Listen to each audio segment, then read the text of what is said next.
Good evening ಸ್ನೇಹಿತರ, ಮತ್ತೊಂದು ವಿಡಿಯೋಗೆ ಸುಸ್ವಾಗತ. ಈಗ ಟೈಮ್ ಅಂದ್ಬಿಟ್ಟು 5:30 ಆಗಿದೆ ಈವ್ನಿಂಗು. ಸೊ ತೋಟದಲ್ಲಿ ಸ್ವಲ್ಪ ಓಡಾಡ್ತಿದೆ. ಫ್ಲವರ್ ಡ್ರಿಪ್ಪಿಂಗ್ ಎಲ್ಲ ಸ್ವಲ್ಪ ಜಾಸ್ತಿ ಆಗಿದೆ. ಸೊ ಮಳೆಗಳು ಕಂಟಿನ್ಯೂಸ್ ಆಗಿ ಬೀಳ್ತಾನೆ ಇದೆಯಲ್ಲ, ಸೊ ಅದರಿಂದ ಮತ್ತು ಫಂಗಲ್ ಇನ್ಫೆಕ್ಷನ್ಸ್ಗೆ ಮತ್ತು ಬ್ಯಾಕ್ಟೀರಿಯಲ್ ಇನ್ಫೆಕ್ಷನ್ಸ್ಗೆ ಸ್ಪ್ರೇಸ್ ಹೇಳಿರಲಿಲ್ಲ. ಸೊ ಜಾಸ್ತಿ ದಿನ ಆಗ್ಬಿಟ್ಟಿದೆ ವೀಡಿಯೋಸ್ ಮಾಡಿ. ಸ್ವಲ್ಪ ಕಂಟಿನ್ಯೂಸ್ ಆಗಿ ಮಳೆ ಆಗ್ತಿರೋದ್ರಿಂದ ಸ್ವಲ್ಪ ದ್ರಾಕ್ಷಿನೂ ಮತ್ತು ದಾಳಂಬ್ರಿ ಎರಡೂ ಒಟ್ಟಿಗೆ ಸ್ವಲ್ಪ ಸ್ಪ್ರೇಸ್ ತೊಗೊಬೇಕಾಗ್ತಿದೆ. ಸೊ ಅದಕ್ಕೋಸ್ಕರ ಸ್ವಲ್ಪ ಮ್ಯಾನೇಜ್ ಮಾಡೋದು, ವೀಡಿಯೋಸ್ ಮಾಡೋದು ಸ್ವಲ್ಪ ಕಷ್ಟ ಆಗ್ತಿದೆ. ಸೊ ಅದರಿಂದ ಅದು ಬೇರೆ ದ್ರಾಕ್ಷಿ ಸ್ವಲ್ಪ ಎಲ್ಲ ಬಡ್ ಫಾರ್ಮೇಷನ್ ಆಗಿಬಿಟ್ಟಿದೆ, ಒಂದು ಸ್ವಲ್ಪ ಉದ್ದ ಬಂದಿದೆ ಚಿಗುರೆಲ್ಲ. ಸೊ ಅದಕ್ಕೆ ಕಂಟಿನ್ಯೂಸ್ ಆಗಿ ದಿನ ಹೊಡಿಬೇಕಾಗಿದೆ.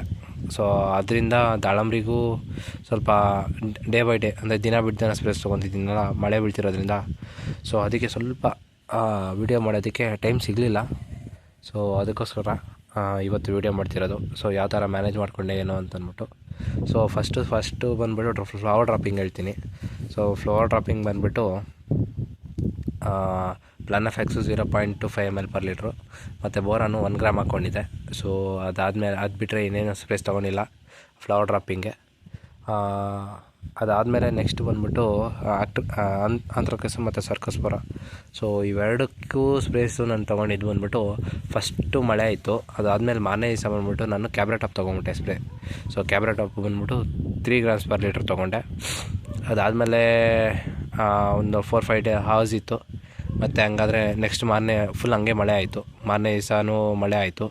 ಸೊ ಅದನ್ನು ಮಾರನೇ ದಿವಸ ಬಂದುಬಿಟ್ಟು 1 day ಗ್ಯಾಪ್ ಕೊಟ್ಟು, ಇವತ್ತು ಕ್ಯಾಬ್ರಾಟಾಪ್ ಮಾಡಿದ್ದೀನಿ ಮಾರ್ನಿಂಗ್ ಅಂತಂದರೆ ನಾಳೆ ಗ್ಯಾಪ್ ಕೊಟ್ಟು ನಾಳಿದ್ದು ಮಾರ್ನಿಂಗ್ ಏನು ಮಾಡಿದೆ, ಸೊ ಬ್ಯಾಕ್ಟೀರಿಯಲ್ ಬೈಟ್ಗೆ ಸ್ಪ್ರೇಸ್ ಹೋಗಿರಲಿಲ್ಲ, ಆ್ಯಂಟಿಬಯೋಟಿಕ್ ಹೋಗಿರಲಿಲ್ಲ ರೀಸೆಂಟಾಗಿ.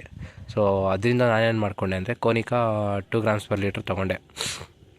ಆ್ಯಂಟಿಬಯೋಟಿಕ್ ಮಾಡ್ಕೊಳ್ಳೋಣ ಅಂತಂದ್ಬಿಟ್ಟು, ಬ್ಯಾಕ್ಟೀರಿಯಲ್ ಬೈಟು ಇನಿಷಿಯೇಟ್ ಆಗಬಾರ್ದು, ಸೊ ಅದನ್ನ ಸಪ್ರೆಸ್ ಮಾಡಬೇಕು ಅಂತಂದ್ಬಿಟ್ಟು ಕೋನಿಕಾ 2 grams per ಲೀಟ್ರ್ ತೊಗೊಂಡೆ.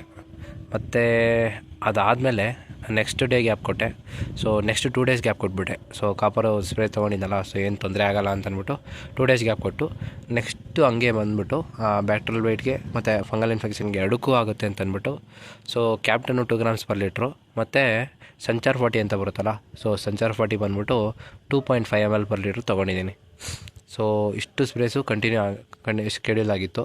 ಸೊ ಸ್ಕೆಡ್ಯೂಲ್ ಅಂತಂದರೆ ಇಷ್ಟು ಸ್ಪ್ರೇಸು ಮಾಡಿದ್ದೆ, ಇಷ್ಟು ಕ್ಯಾಪ್ ಕೊಟ್ಟು. ಸೊ ಅದರಿಂದ ಪರವಾಗಿಲ್ಲ, ಎಲ್ಲೂ ಬ್ಯಾಕ್ಟೀರಿಯಲ್ ಬೈಟ್ ಏನು ಸ್ಪ್ರೆಡ್ಡಿಂಗ್ ಎಲ್ಲೂ ಇನಿಷಿಯೇಟ್ ಆಗಿರೋದು ಕಾಣಿಸ್ಲಿಲ್ಲ. ಸೊ ತೋಟ ಚೆನ್ನಾಗಿದೆ, ಪರವಾಗಿಲ್ಲ.